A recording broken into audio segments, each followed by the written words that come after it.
Al-Qaeda in the Arabian Peninsula has posted online an audio message from one of its top leaders, said to have been killed in January. The message is directed against Saudi Arabia. The other day, another online message, this time coming from the emir of Al-Qaeda in Iraq, Bakr Al-Baghdadi, said Syrians battling to oust President Bashar al-Assad shouldn't settle for democracy, but should embrace strict Islamic sharia law when the Syrian regime has finally been defeated. Now, why do these messages come one on the back of the other? How serious are they? And what does something known as Al-Qaeda look like after more than 10 years of the global war on terror? We are discussing these and other issues with our guest speakers, Dr. Guido Steinberg of SWP in Berlin, Dr. Rashmi Singh, lecturer in terrorism studies at the Handa Center for the Study of Terrorism and Political Violence at the University of St Andrews, and Theodore Karasik, the Director of Research and Consultancy at INEGMA, which is the Institute for Near East and Gulf Military Analysis in Dubai. Well, first of all, to quote the recent statement, it said, "We must get rid of the Al-Saud regime by all means." That's what it said. No less, no more. So, Jan? No, and this is a fairly unequivocal statement from the Al-Qaeda side, outlining their aims, outlining their involvement within the strategy. So I think it's very clear what they would hope to achieve from their involvement within Syria. Ironically enough, Al-Qaeda is said to have been created by Osama bin Laden, who is one of the wealthiest Saudi Arabian families, right? Yeah, I mean, certainly, yes, it is historically a very wealthy family within Saudi Arabia. And I think ever since we've had this war on terror, there has been the linking between Saudi Arabia, alleged links with Al-Qaeda, and also on the counter side, these allegations of complicity between Saudi Arabia and the Americans. So I think in some ways, this is something that Al-Qaeda has been saying quite often in the past. Quite often. It wasn't acting recently. I don't think it was too active in Saudi Arabia.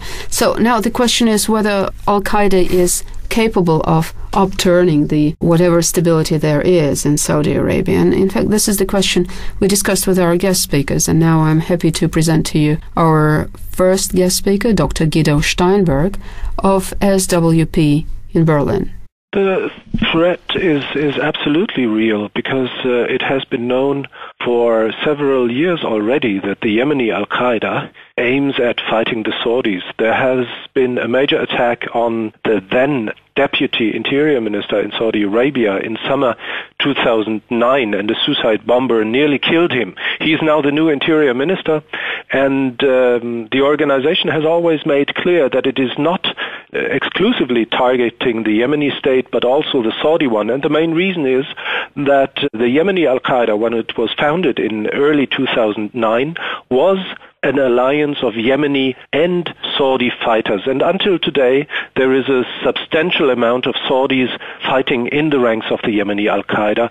So this threat to Saudi Arabia is only logical. Well, in fact, if we remember that Mr. bin Laden was one of the Saudis, and he was the founder of Al-Qaeda, at least it is said so.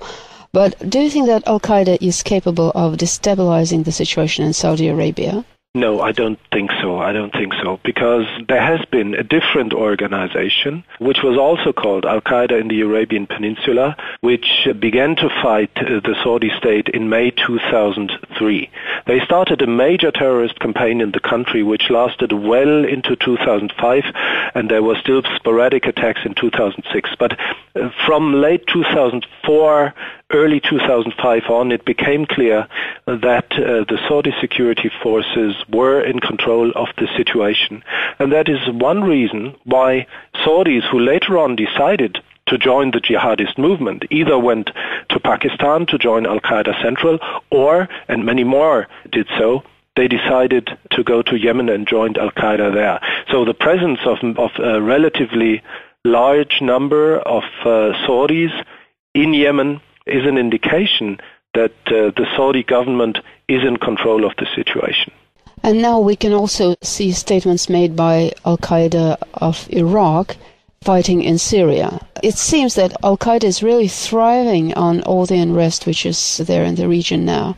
Do you think that perhaps the international community might do something, cut weapons, supplies to the region, just to cut off the oxygen for those Al-Qaeda fighters? What needs to be done? I think we have to differentiate between the different groups. There are three major organizations in the region which call themselves Al-Qaeda, but which are, according to my interpretation, independent. There is the Al-Qaeda Central, still in Pakistan, but it is severely weakened by American drone strikes, and we don't know what the future of the organization over there will be. And as it seems, it remains in contact with some of the organizations in the Middle East, but it does not control them. So we have to differentiate between the Iraqi Al-Qaeda, the Yemeni Al-Qaeda, and the Algerian Al-Qaeda, who are all independent. And these organizations, in a way, profit from turmoil in the region. But the picture should be differentiated, because the Arab Spring in 2011 for Al-Qaeda meant that some of its aims were put into practice, like, for example, toppling the regime of Hosni Mubarak in Egypt. But Al-Qaeda and even other Islamists, like the Muslim Brotherhood, did not play a role. So, in a way, the events showed how politically irrelevant the group was. But at the same time, turmoil in the region gave Al-Qaeda new operational opportunities, and this is probably one of the gravest results of turmoil in the region. We do see now that there is a jihadi organization in Syria, the Al-Nusra Front, which has declared its allegiance to the Al-Qaeda leader Zawahiri, who is suspected to be in Pakistan, but we now do have a Syrian Al-Qaeda. We do see that Al-Qaeda in Yemen has become stronger, and this recent speech by Saeed al-Shihri is a sign that the organization is probably stronger than some years ago, just judged by the fact that it dares to threaten the Saudis again. And then we have the Algerian Al-Qaeda, which has played an important role in the events in Mali. There is not so much, however, that the international community can do. The region is in turmoil. Most international actors have decided not to intervene directly in these events. And that is partly due to the problems that the Americans have experienced in Iraq between 2003 and 2011. And we will have to live with the fact that jihadist organizations play a role in these events.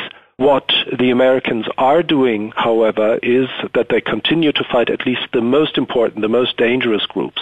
And I think this declaration by Saeed al-Shihri that we have been talking about now is a reaction to American countermeasures, because it has been made public only 1 or 2 months ago that the Americans are now flying their drones from a secret CIA base in southern Saudi Arabia. So that might be the very concrete reason why we see these threats now. So we see the Americans fighting the problem, at least in Yemen, but we will probably see more activity in the coming years. This will, however, not lead to the problem disappearing. On the contrary, and the more we fight them, the more they act. No, I don't think so. No? I don't think so. Because just watch the events in Pakistan.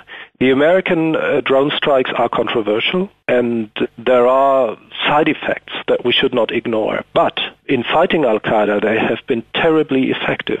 Most of the leadership of Al-Qaeda in its headquarters in North Waziristan has been eradicated in recent years. There is not much activity of the organization going on anymore. It is severely weakened. It might come back again, but it is severely weakened. The picture is not that clear in Yemen, but I think that we will see that American countermeasures weaken the organization there as well.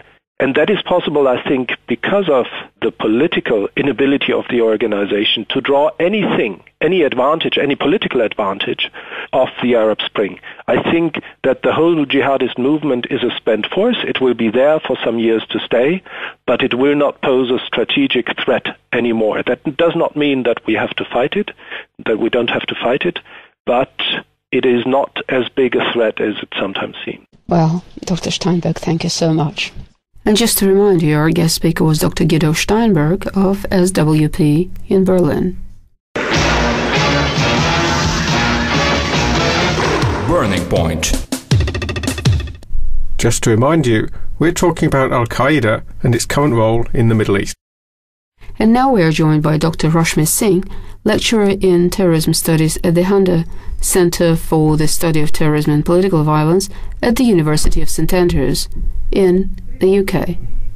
We have to remember that AQAP is, if you look at it as a branch or a franchise of the Al-Qaeda groups, AQAP, unlike most other groups which have local or regional concerns, have always been associated and more interested in a global jihad. And that means they are interested in things like international terrorism, they are involved in training and support, they are looking at targeting local interests that belong to what they see as the far enemy, which is the United States.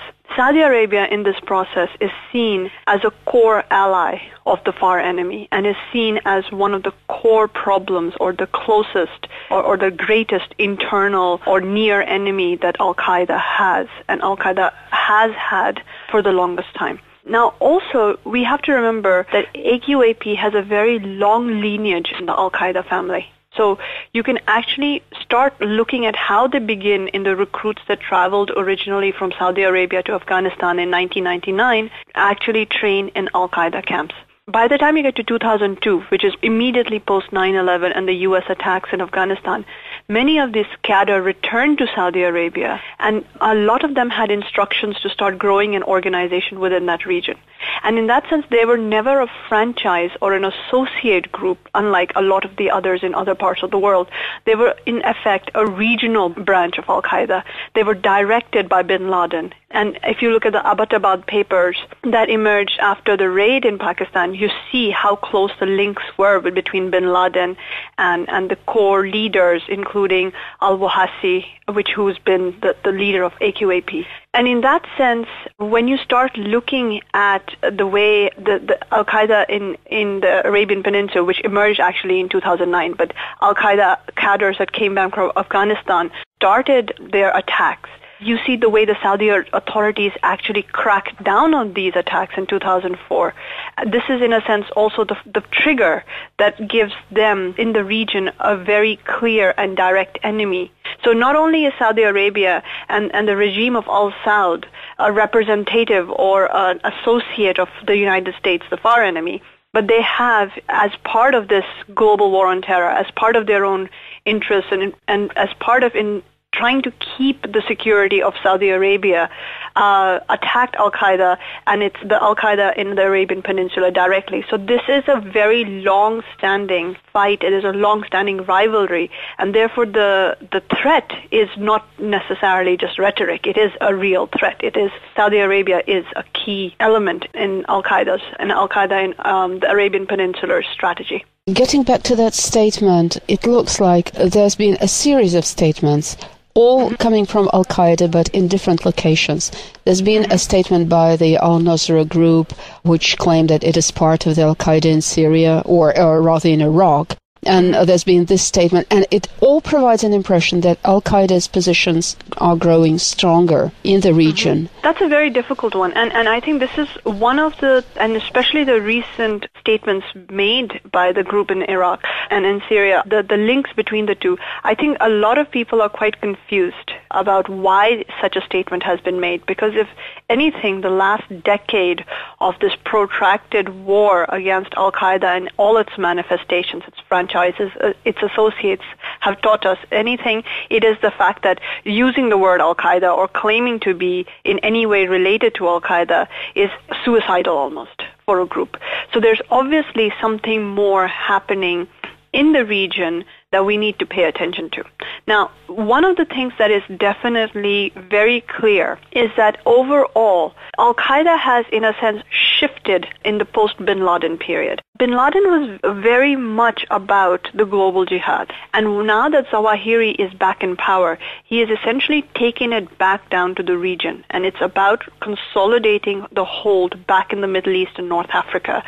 And perhaps the fact that we see this resurgence in Iraq, we see this this very clear Salafi element of the insurgency in Syria, the fact that we see the way Yemen is becoming increasingly problematic. And I mean, if we really start looking at Yemen, it's a real quandary, because as the South evolves, I mean, and the security situation deteriorates, it's actually a real threat to Hadi's government.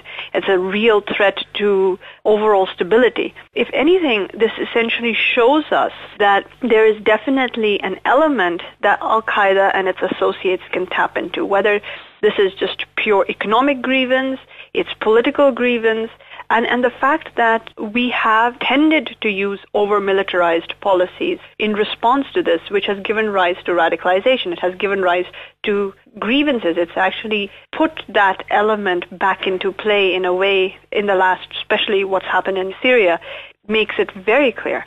So I think all of this is coming into play in this particular resurgence that we are seeing. In terms of controlling it, I think, unfortunately, there's no quick solution. Military responses, the way we see, whether it's the drone attacks in Afghanistan or the drone attacks in Yemen, are nothing more than a band-aid. That is not to say that there is no position or there's no space for a military response, but it needs to go hand in hand with really looking at what are the root causes of the grievances and trying to resolve those. And that is going to have to be a multi-pronged effort. And it cannot be something that is a short-term policy. It's going to take years. And unfortunately, very few governments, which are traditionally short-sighted and election-based, have the motivation or the incentive to actually follow these kind of policies. Well, Ms. Singh, thank you so much. Just to remind you, our guest speaker this time was Dr. Rashmi Singh, lecturer in terrorism studies at the Handa Center for the Study of Terrorism and Political Violence at the University of St. Andrews. This is the Voice of Russia World Service.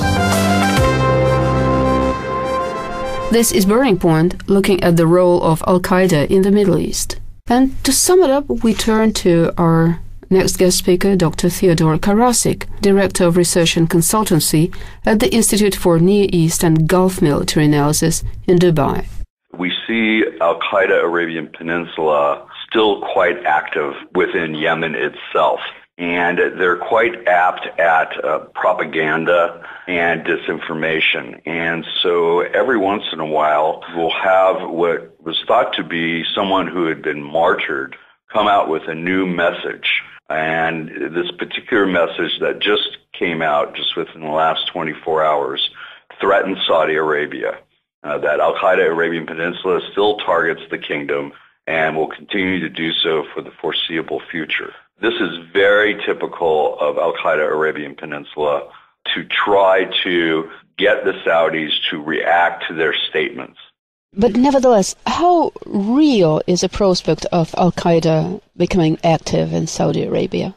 Well, Al-Qaeda Arabian Peninsula does have its supporters throughout the Arabian Peninsula itself and in the GCC states, for example. But it's very quiet and very hush-hush. There are cells or supporters that are arrested. That is not publicly disclosed usually. And if it is, it's disclosed in order to embarrass the families of those who are arrested so that it brings dishonor to the family. That's very typical for Arab culture, particularly on the Arabian Peninsula. The threat from Al-Qaeda Arabian Peninsula is real. They still plot against U.S., U.K., UAE and Saudi targets, and it's a matter of the intelligence agencies and police agencies to interrupt these types of conversations and operations. And so far, they've been doing a very good job. The Saudis in particular have learned quite a bit since the mid-2000s, and this is why we don't see much activity to date regarding Al-Qaeda Arabian Peninsula attacks. So, do we need to imply that the Al-Qaeda which is said to be active in Syria is a different Al-Qaeda? I mean, is it the Iraqi Al-Qaeda, or are they merged somehow with the Al-Qaeda in the Arabian Peninsula? Well, this goes to the heart of the Al-Qaeda universe and franchise system. The Al-Qaeda group in Syria, al-Nusra, has been fighting clearly on the side of the FSA against the Assad regime. Now, just the other day, as your listeners know or have read about, al-Nusra had linked itself up to Al-Qaeda Iraq or Al-Qaeda Mesopotamia. And this group in Syria pledged bayat or allegiance to Al-Qaeda Central, led now by Ayman Zawahiri. And the bringing together of both groups signals that Al-Qaeda of the Levant, if you will, of Syria and Iraq will work in tandem to bring violence and extremist behavior to both Syria and Iraq simultaneously. So we're seeing an expansion of the battlefield of where this particular Al-Qaeda group functions. Oh, yes, and all the more interesting that now we're talking about Al-Qaeda in Iraq, and before the war in Iraq, I suppose there was no Al-Qaeda there, and which means that the movement is spreading. Any way to contain it? Containment is a little difficult because of the trafficking networks that Al-Qaeda uses to get its members into particular areas. But you have to remember that a lot of these people are recruited first, and they go through a certain amount of training. Then they're put into the battlefield, they become battle-hardened, and then they're sent elsewhere to perhaps start a new battle or to become a strategist or something like this. So there is a system to it, and the only way to really stop it is to stop this network of recruitment, and since you must stop it at the very beginning. And that is being conducted by police forces throughout the world. And you have a lot of Al-Qaeda supporters who are being recruited in countries like Libya or in countries in Southeast Asia or even in Somalia. So they're coming from many different places to fight in Syria and in Iraq itself. Precisely, and the other day there's been a report about something like up to 1,000 Europeans fighting, well, jihadists they were called, fighting in Syria. So the disease is spreading, really. Well, it's spreading in the sense that the recruiters are becoming clever because they understand what intelligence and police sources are doing to stop the recruiting. So then they start to pick out people who they think they can recruit who will not end up on the radar of the intelligence or police services.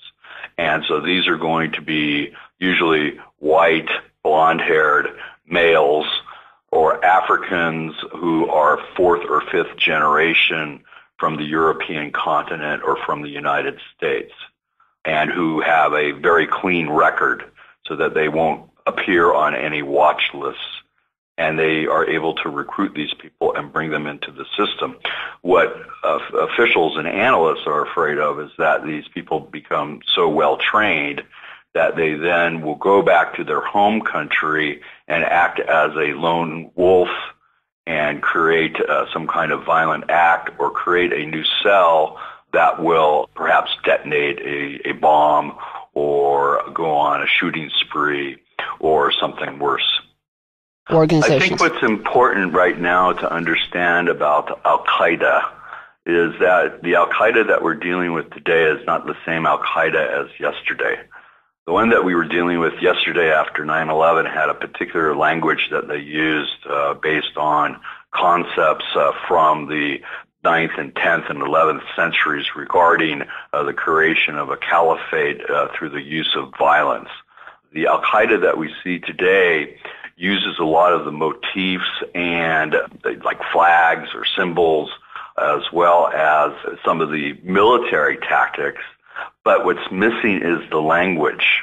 That's the big difference. The Al-Qaeda groups of today are more focused on political issues, but without the religious justification, and that makes them a different type of group.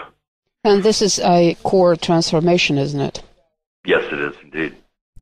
Dr. Karasik, thank you so much. And just to remind you, this time our guest speaker was Dr. Theodore Karasik, the Director of Research and Consultancy at INEGMA, which stands for the Institute for Near East and Gulf Military Analysis in Dubai. And with this we end this edition of Burning Point.